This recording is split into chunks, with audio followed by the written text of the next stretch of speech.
at this university, the University of Edinburgh, last year in response to George Floyd's killing in the US and the lack of response from our university. And the movement was founded to kind of envision and implement practical solutions to continuing against racist action on campus. And the movement's made entirely of students. So we're kind of collaborating to do this amazing panel with our amazing panelists. And I'll just pass on to Sharissa to do a little introduction on what reproductive justice is, because obviously that's what this panel is about.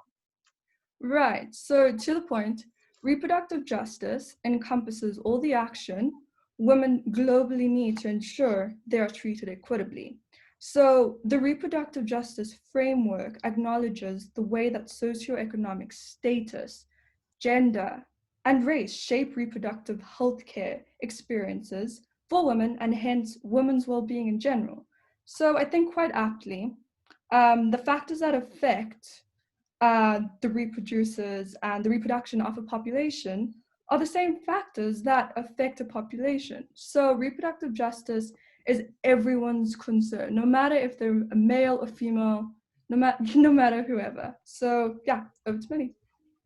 Thank you, Sharissa. And so now, without much further ado, we'll just ask our panelists to introduce themselves. So starting with Rihanna, would you guys just be able to say kind of who you are and what your work is? So hi everyone, thank you for having me speak this evening. I'm really looking forward to our discussion. So as mentioned, my name is Rihanna Raymond-Williams. I'm a writer, researcher and social entrepreneur from East London. I run a social enterprise called Shine Aloud UK that uses creative media and peer-led training to empower young people and adults who work with young people to have better sexual health outcomes. Thank you, Rihanna. Dr. Shepherd, do you want to go next? Sure, absolutely. I am Dr. Jessica Shepherd here in the US. I'm in Dallas, Texas, and I have done a host of these events, and I'm so proud to be a part of this panel today. As an OBGYN, one of the important parts is that we empower our women and my patients about reproductive justice, which is what we're going to speak on today, and why that really is so important, and what are the things that we can do to kind of decrease those barriers and those obstacles that allow women to have reproductive justice, and again, going against any instability within the systems and allowing their access to increase. So excited to be here. Thank you. And yeah, Dr. Mesenda. Hi everybody. I am Dr. Mesenda. I am from South Africa. I'm based in Johannesburg. I am an OB-GYN as well as a sexologist. And like I said, I'm based in Johannesburg. I am involved so much in all things women's health. And I've often said to myself, you know, you kind of decide whether you're going to be the academic doctor that, you know, speaks mainly to, you know, speaks at academic events, or you're going to be the doctor for the people. And I've absolutely loved my journey in just working and walking with women, and being able to take what is medical, break it down into everyday language and explain simple things about our bodies, and to understand our bodies, because you cannot love something that you don't fully understand. So my background is OB-GYN and sexology, but what I'm absolutely passionate about is seeing every single woman understand their body, understand their rights, and when it comes to their body, and know that sexual pleasure is absolutely for them. Amazing. So we'll start with the first questions. So this is the first question, and I'm posing it to any one of the panelists that want to speak, and then any other panelists that can speak after. That would be great. So question number one. Reproductive justice, in my view, is about women claiming justice against the entrenched societal mistreatment they experience simply because they produce children. With this in mind, how can sex education be used to liberate the girl child and woman? Right, Brianna, you can go. Thank you. So I think we really need to look at how and why the reproductive justice framework emerged. And I would encourage everybody to on this call to have a look at the work and the legacy of Sister Song, a Women of Colour Reproductive Justice collective. They recognise that women's rights, led by and represented by middle-class, wealthy white women, could not defend the needs of women of colour and other marginalised women and trans people. So reproductive justice is the human right to maintain personal body autonomy, have children, not to have children, and parent the children we have in safe and sustainable communities. So not just sex and reproduction, but how we exist in the world before and after.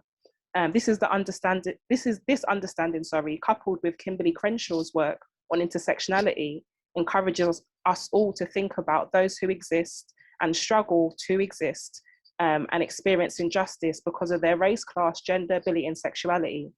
And I really think that only by everyone being more informed and aware of what it means to exist in a world and a body that is deemed less favourable, protected, and accepted by others, then we can really begin to liberate the girl, child, and the woman. Amazing. Oh, yeah. Over to Dr. Zenda. One of the things that I absolutely am, I love going into when you speak about sexual health, reproductive rights, and how do you teach or how do you introduce it? One of the difficulties in South Africa we have is communication, is the barrier or the having the language for people to express themselves when it comes to reproduction, sexual health and reproduction. Now, when you look at, for example, we've got frameworks very often that are amazing, policies that are amazing, but you find that the alignment with the cultural and societal norms, they don't align. So we can talk about the fact that it is your right to, you have a right to your body, not to be misused or abused, but you find that the cultural aspect of how we have grown up, particularly to the girl child, is that you speak, you don't speak unless you're spoken to. As soon as you kind of get into that puberty space, there is so much negativity around sexual health, sexual pleasure. You're told, wear a skirt that is longer, below your knees. Close your legs when you sit down. So it can be quite difficult for a young girl in particular to say, well, the policies say this, that I have rights, but culturally and societally, I am treated very differently. And so for me, one of the things that I often encourage is from a very young age to teach girls how to speak up. And first of all, you cannot teach somebody about sex if you haven't given them the platform and an environment that is safe for them to express themselves about who they are, about their bodies, about being able to ask questions. Mom, Dad, why is my body changing? Why is this happening? What is a period? We can't even talk openly about just menstrual periods. So if we are shy around those issues, we have kind of set our girls up for failure because you grow up with no confidence about who you are and your body and how to stand up for yourself, and yet the policies say you have the rights, you can choose, and yet in reality, in your real life, you find that it's difficult to choose. So this is why sexual education is so important from the very beginning, so that from a young age, they have a sense of who they are and the policy matches what they experience in reality.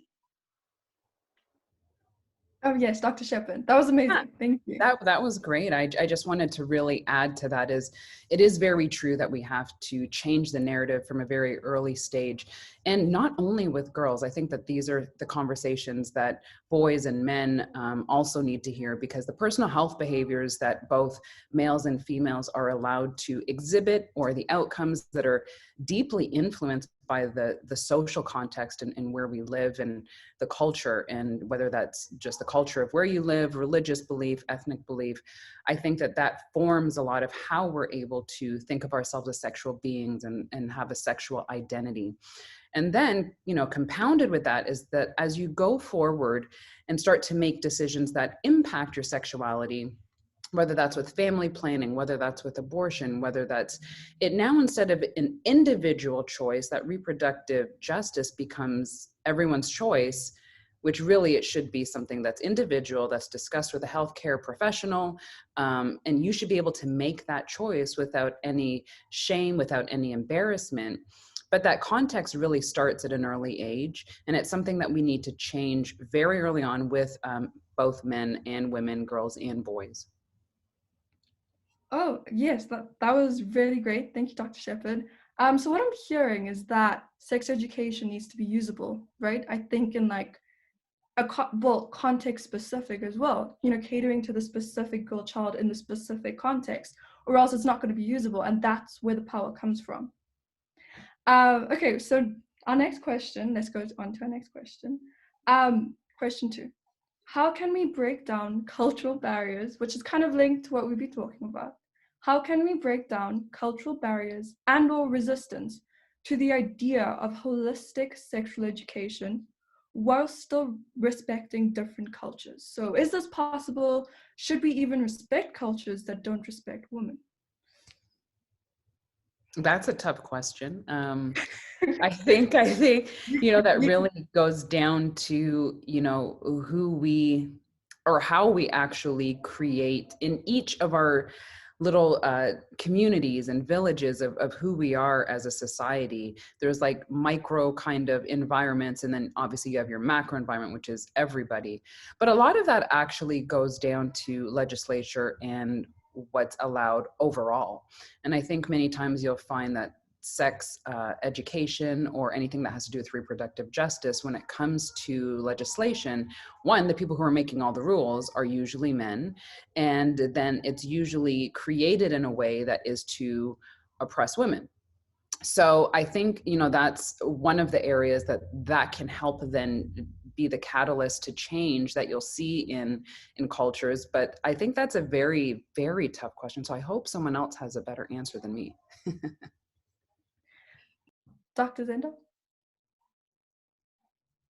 And maybe the context is different from depending on where you are in the world. One of the big areas that I have noticed, particularly in our country, because you often find, whether we're talking about, vaccinating girls for HPV or, introducing sex education in schools, very often you find that it's the parents who are very nervous about the information that, the girls are getting, or the young people are getting, whether boys or girls.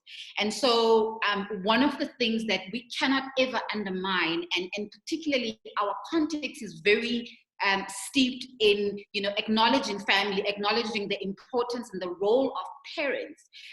So whilst we are targeting young people, boys and girls, you cannot exclude the parents. And I find that whenever we break down the information, first of all, what we already have, this whole panel, what we already have as a plus is the fact that we are experts in our field. So we often get a little bit of leeway with parents in terms of having these conversations. If you can convince or have a conversation with the parent about why this is important, why the myths that they carry and the fears that they carry, very often from their own experiences, are not necessarily true for their child. And that if they are the trusted source of information, if they are the safe place, their child is actually more likely to do better than worse off, so that they're not getting, half-truths from friends, and they feel like they can't go home. And when they are in trouble, whether trouble, they've gotten themselves there or they have been violated, they know the safe space to run to is their family or is parents. So legislature, absolutely, overarching importance, but I find also that being able to empower parents and know that parents don't always know what is, they don't know what they don't know. So when we explain things to them, when we get them on board and we get their trust, it makes it so much easier to educate the girls or the boys, and yeah.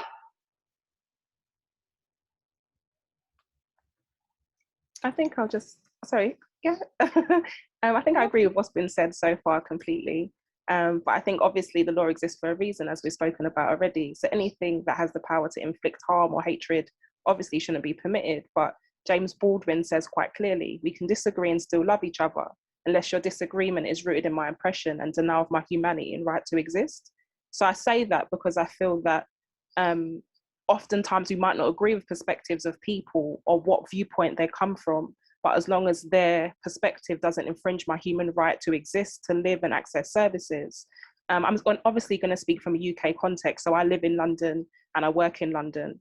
And my experience working here as a health professional is that a lot of the content that we receive doesn't feature people who look like me or look like some of the panelists on the call. And earlier last year, we released an intimate partner violence animation, which kind of centered the experience of a young Black woman experiencing intimate partner violence. And in order to create the content for the script, we had to speak to young Black women and young mixed race women. And some of the things that came out of the conversation was that they didn't realize that domestic violence or intimate partner violence happens in their community because they don't see themselves featured in posters or campaigns. Obviously, this is very troubling because we know that intimate partner violence is not specific to any community, it can happen to anyone across the world. But I think there is a problem when you don't see yourself being represented, you don't see your story being told. You can't go forward and access the support you need. You can't come forward and say, this is my experience. And therefore, stereotypes and negative ideas about your body and who you are and what you have access to then create problems and challenges for you to access the care that you need.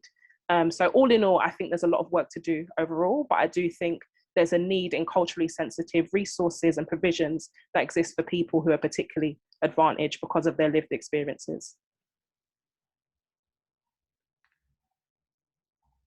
Yeah, thank you so much, guys. That is amazing. And I definitely think one of the main things coming through is all about kind of communication and representation seem to be kind of two of the very big pillars of a holistic sex education. And it does lead on to our next question, which we mentioned briefly earlier, which is a near perfect sex education for women enough to ensure the sexual health of women, or do we need more suitable sex education for men in conjunction with this? And if so, kind of how can this be implemented, and what is the sex ed that should be taught to men? Because in my experience, growing up in the UK, girls were taken away and taught about periods and STIs, and boys were taken away and weren't really told about very much. So obviously it's different in different contexts, but do we need more sex ed for men, and kind of how can this be implemented and what should be talked about?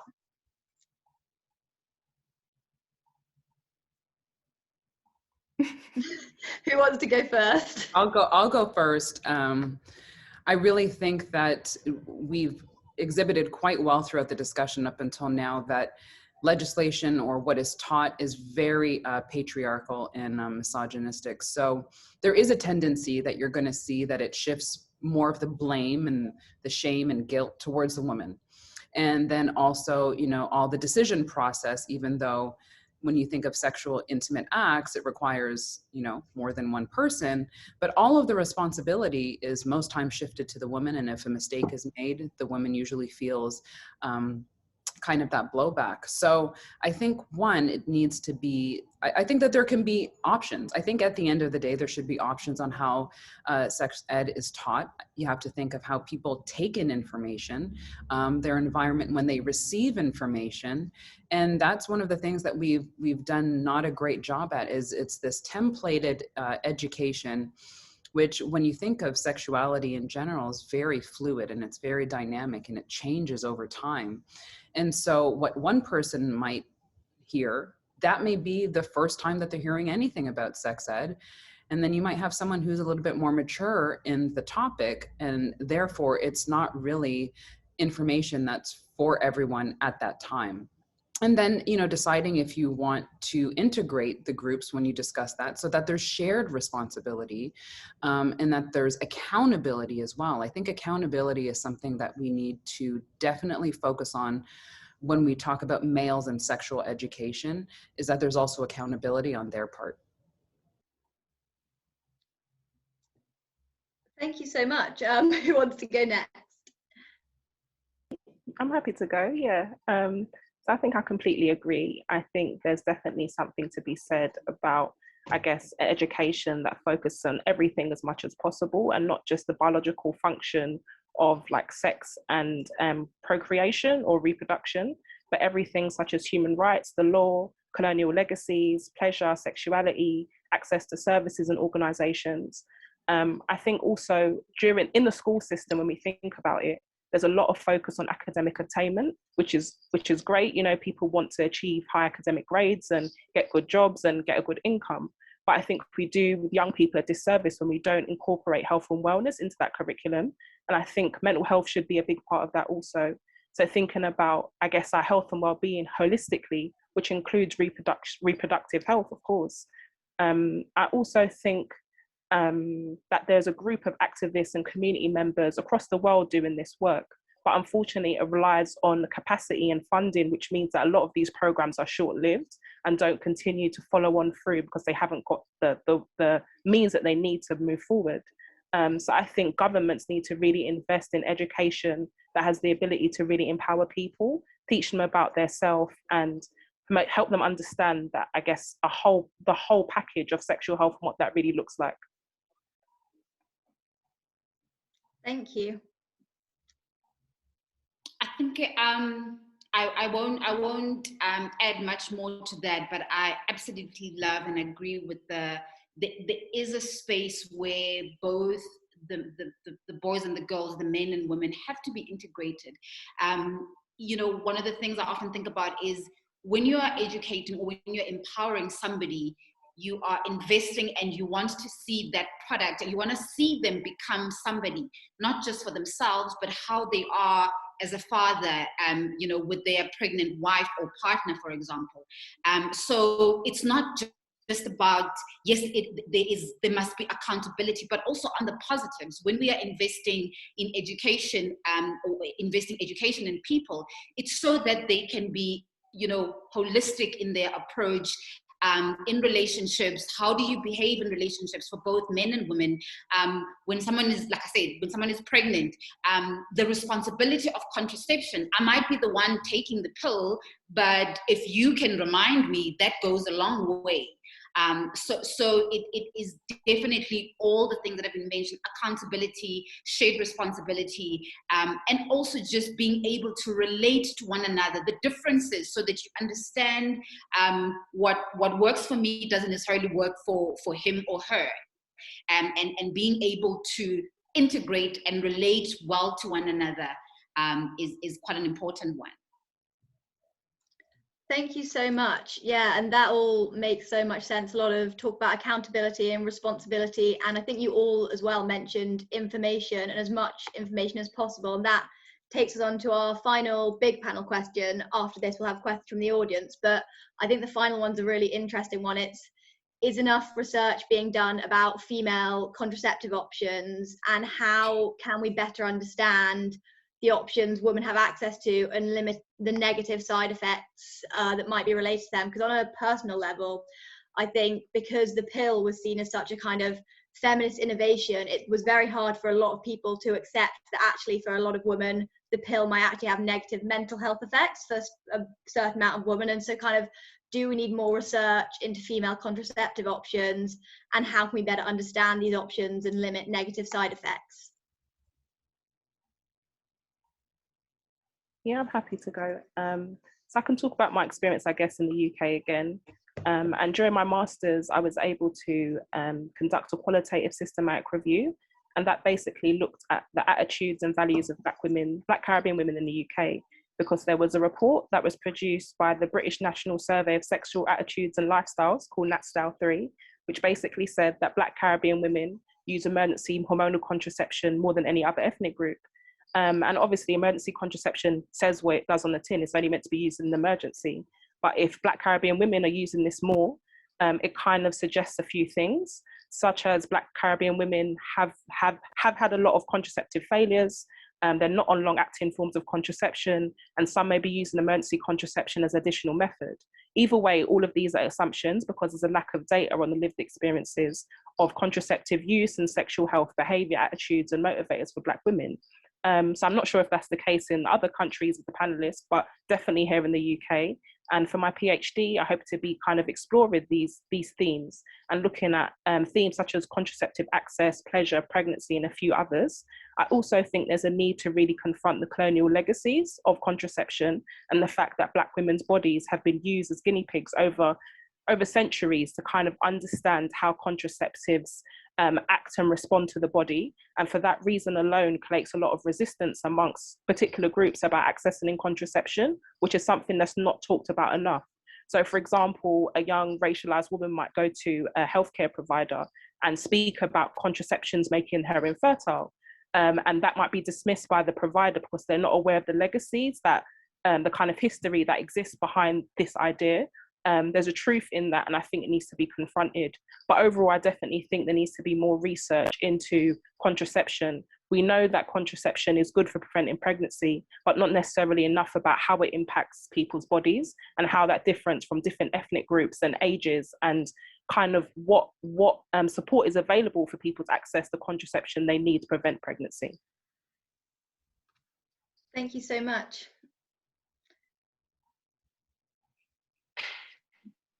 I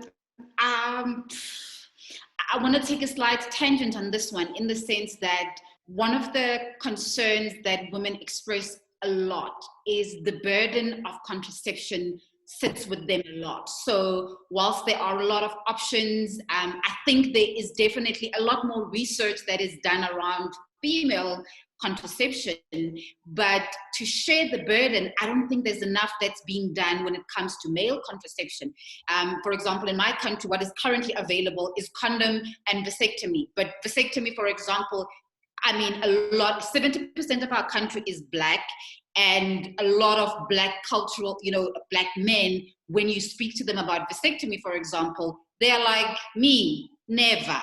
So, and even negotiating using a barrier method, a condom, is something that still also has to do with a lot of power dynamics in the relationship. So I feel whilst there's a lot of research, and there could obviously and always be more, the availability and accessibility of contraception for women has really been a stride, but I don't think for the purpose of having a shared responsibility in contraception and birth control, men have had a lot of accountability in that sphere.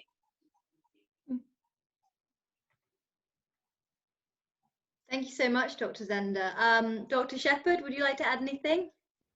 No, I think they covered everything.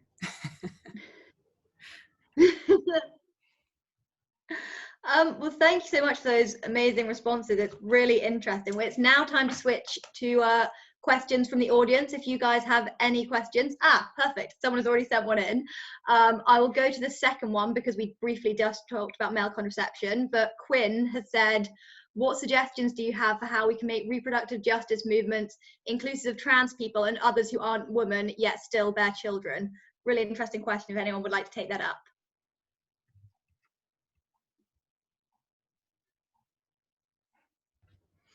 I think that, it's easier said than done, I guess, is where I'll start. It's something that we should always be considering when we're thinking of suggestions on how we can make sure that we approach everyone. Because clearly, when we speak of even just males versus females, there's a disparity between the messaging and what message is received, how that's delivered to them, and how that's perceived. So that is across the board. So now bringing into, when we talk about reproductive justice movements, inclusive of trans people, I think we have the resources to do it.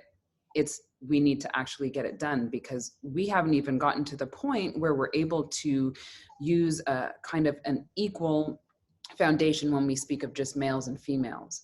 And so, once we're able to come up with more of a toolbox, or making sure that we take these stands and keep having our voices heard on having these messages for both males and females that show that it's a responsibility of everyone, there should be a very inclusive discussion, then it won't be necessarily that difficult to now translate that to everyone.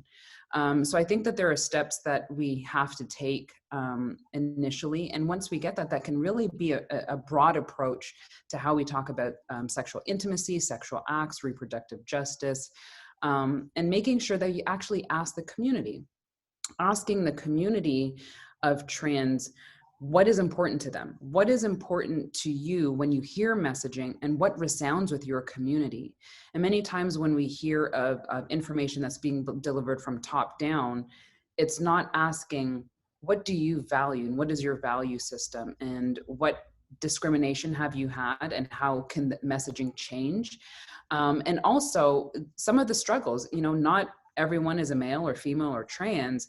And so many times you don't know how that particular person has their experiences. And so unless you're willing to ask them for their input as well, many times that message will go right over their head, or sometimes even be offensive. We've even seen that when, you even have the best intention of having a message for a particular group or gender or ethnicity, and then it becomes offensive because you never asked that person, again, their value systems and what things are important to them.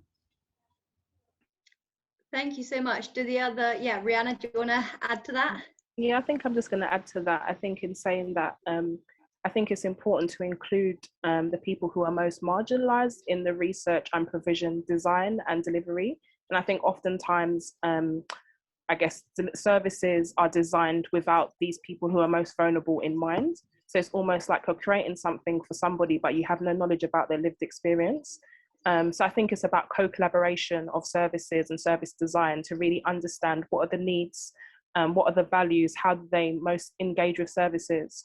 And I guess specifically speaking about my experience as a Black woman and the research I'm going on to do, I have to think about the spaces that Black women engage with. We know that Black women generally might access a GP surgery for their contraception and not necessarily a sexual health service, but there also might be community spaces that they engage with, such as like maybe a hairdresser or a faith group. How can we engage with them to kind of funnel sexual health information that's important for them to engage with? Because they're not going to come to the clinic to get this information. So where are the spaces that community groups do engage with that we can reach them at, I guess? And I think that's the way that we can co-create and collaborate with people to ensure that they get the services that they need. Right, Dr. Zenda, do you want to add anything to that before you go to the next question? No, I'm happy. Yeah. Okay, so we got a question from Jasmine, and she's asking, how best can we educate individuals on their right? So sexual education is often taught in schools, and is there evidence of it being taught successfully in different contexts? So does anyone want to touch on that? So I have a brief awareness of the comprehensive sexual education strategy, which is part of, I guess, the World Health Organization's provision for comprehensive sexual health education. And that kind of looks at different approaches in terms of using a range of methods. So is that interactive campaigns? Is that radio broadcast? Is it TV and film? And I think a really good example of this is Sugar, MTV Sugar, for those who know about this. So it's kind of like a melodrama, I guess, series that allows people to understand issues about sexual health and relationships, but also with a strong theme of HIV awareness. And I think it's been really successful and has been supported by MTV Staying Alive. I think it started in Nigeria, if I'm not wrong, or started in South Africa, but now has a Nigerian spin-off version. But I think there's various ways to kind of engage people. And I think they're using now, thinking about digital media and social media, ways in which we can create campaigns that are digital and accessible and speak to the experience of people and kind of get them where they're at. I think it's really important to consider those ways. Yeah. Yeah, definitely. Yeah, Dr. Zenda. In the context of my country, South Africa, and probably generally, in general in Africa, for example, when I looked at the research that has been done in sexual health for females and for males, that is not necessarily linked to, so more sexual pleasure that is not linked to like diseases or medication, so to speak. There is so much limited research in that. And you find that whilst there's a lot of research in things like HIV, STIs, and so on, but when it comes to actual sexual pleasure and sexual education that empowers an individual, there's not enough of that. So we have a context that doesn't have enough sex positivity. And so when you're looking at an individual, for example, and how you empower them and how you educate them, it shouldn't just be about, the the negatives or the fallouts from sexual behavior, but it should encompass the holistic picture of what does my body look like? What can it do? What is good for me? What is not good for me? And I think over and above that, give people permission to learn. I think all of the media platforms have blown things out of the water, which is a good thing, because it has forced us to have the conversation. It has forced parents to have conversations with children around the topics. But I think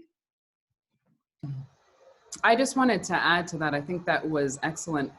But it's astounding that even though in each of our own countries we think we're the only ones who have messaging like that, it's like you hear it over and over again that it's a global thing. It really is this global phenomenon where sex is looked at more as a biological act rather than pleasurable. And so it's very hard to change the narrative way after you've already started a storyline that is built on just mechanics, and trying to now bring into it the sensuality part, and the identity portion of that as well, and who you are as a sexual being. So I find that it's riveting to hear you say that all the way, from South Africa. And I'm like, same stuff here. And, many of my patients who come into the office are well into their 50s or 60s and still just even talking about very basic fundamental sexual pleasure or sexual identity issues is very, you can tell it's very jarring to them, and it's something that they're very uncomfortable with. So clearly this is something that has prevailed for decades, if not centuries, and is very global.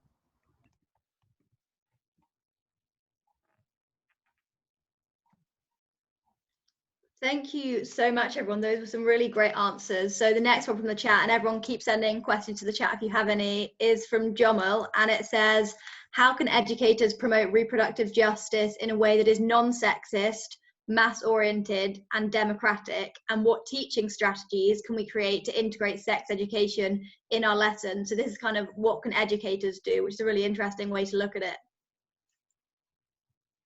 I'll let the expert sexologist, Dr. Mesenda, talk about that.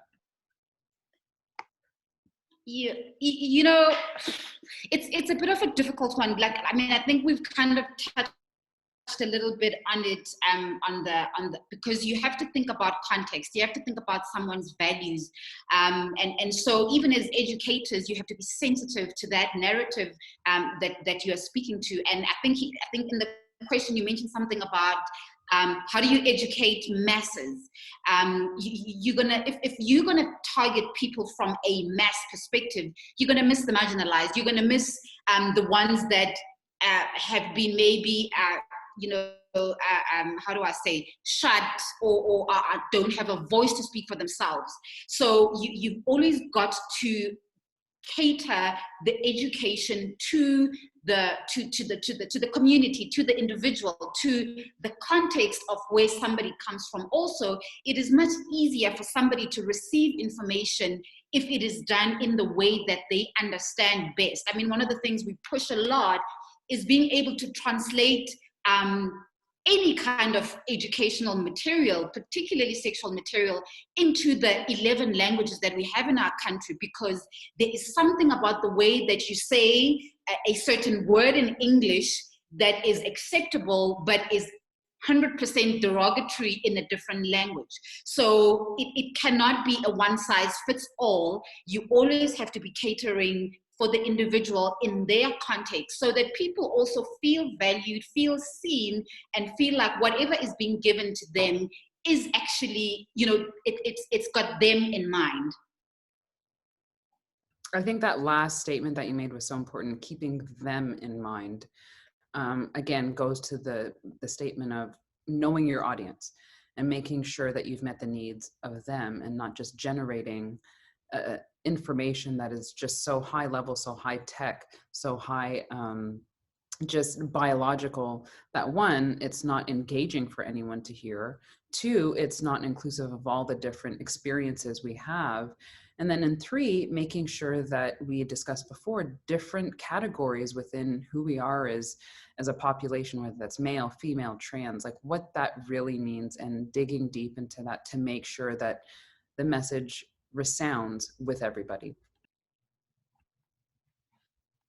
I think just echoing what's already been said, for sure. I think there is a lot to be said about meeting people where they are. And I can only speak about my previous experience, where I used to work as a sexual health advisor on an outreach basis. So I worked for the National Chlamydia Screening Programme, and that required me to go out and test young people in and around the community, at colleges, at youth centres, at hostels, at libraries, at parks. And it was the idea of bringing the sexual health service to them.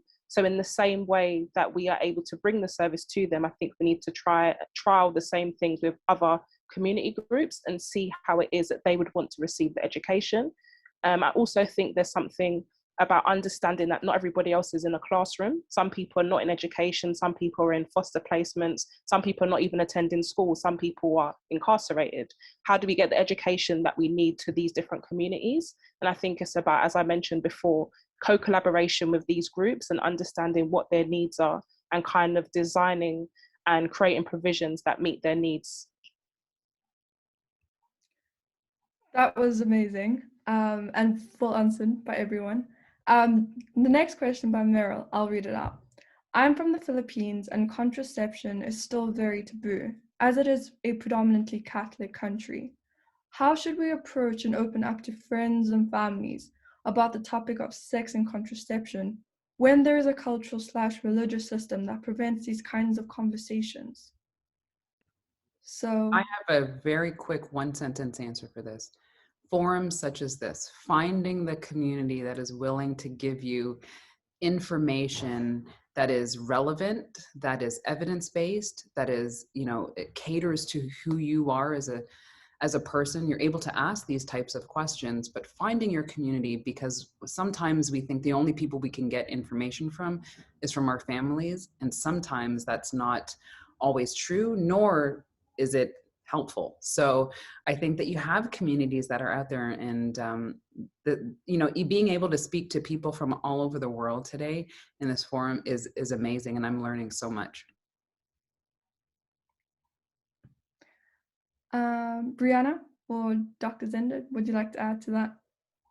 Yeah, I think, just the fact that we now are working virtually. We had been before, but this is completely on a different scale. We can communicate with people across the world with an internet connection. And I think it's really helpful to have a look at what other countries are doing, so you can kind of see what is working well and what probably isn't working so well. And from that, you can kind of create what you think is necessary for your community, for your borough, for the neighborhood that you live in, and kind of, share this content onwards with the people that need it most. Millie, would you like to ask my question? I could ask your question for you if you want to, or I think you could ask it, seeing as you did type it.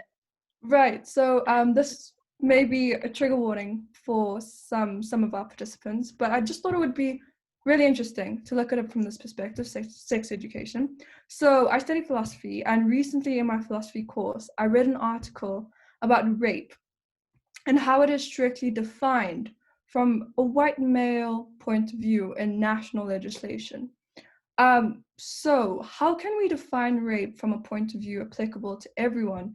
And is it worth introducing the concept of rape when we talk to students about sex education? Because I think, they are really related and they go hand in hand.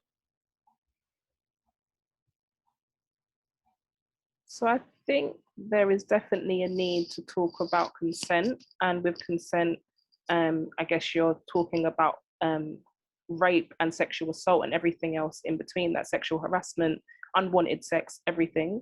I've never heard of this. It's quite interesting for me to go and do my research. I've never heard of, rape being from a white male point of view. So yeah, I think it's a very interesting concept, but I think there is a lot of silence around sexual assault and the different forms that it presents in. I think the kind of narrative that exists is that it's a stranger on the street that you don't know. And oftentimes statistics shows that the people who perpetrate sexual assault are quite close to you in and around your circle. I think there's also a lot of silence because the people who experience, the victim survivors, experience a lot of shame, but they haven't done anything wrong. I think there's definitely space to talk about this as wide as possible because we need to protect and make people safe. And I think people also need safe spaces to come and talk about the experiences they've had. But thank you for sharing that. I'm going to do my research on that because I've never really thought about that before. So, yeah. Yeah. It was really when I found out about it, because in philosophy we're learning about if gender and race is real, and in the philosophical academic sense. But when I heard about this, it was quite extraordinary. But Dr. Zenda, you wanted to say something? I mean, we I keep saying in South Africa, that's where I have, studied my experience, and one of the things, I don't know how much are you may be aware of the just the scourge of gender-based violence in our country, the femicide. I mean, it has been quite atrocious, and the part about the research, again, for me as well, it would be interesting to see what has been quite not surprising but very daunting is that it's been within the same, so it is black men killing black women, kind of thing. So we haven't, it hasn't been a much of a racial difference, whether that there is a construct that is steeped in the past apartheid and how we have kind of looked at each other, that there's a lot to be said there. But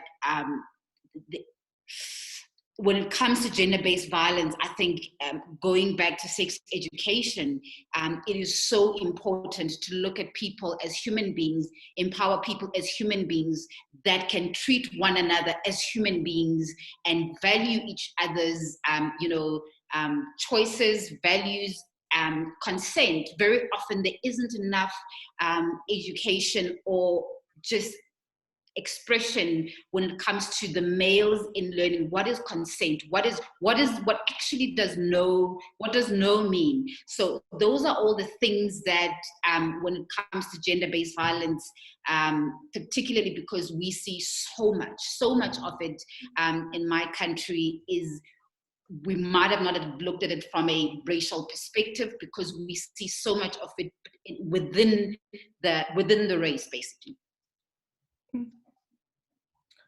Dr. Shepard, would you like to add anything to that?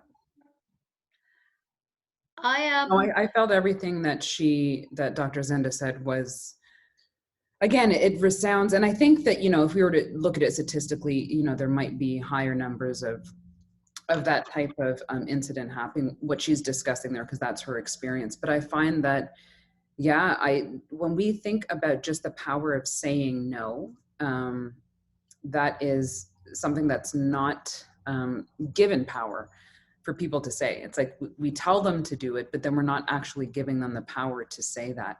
And then goes to the accountability part of, still the narrative is when an instance happens like that, there's no accountability on the male's part.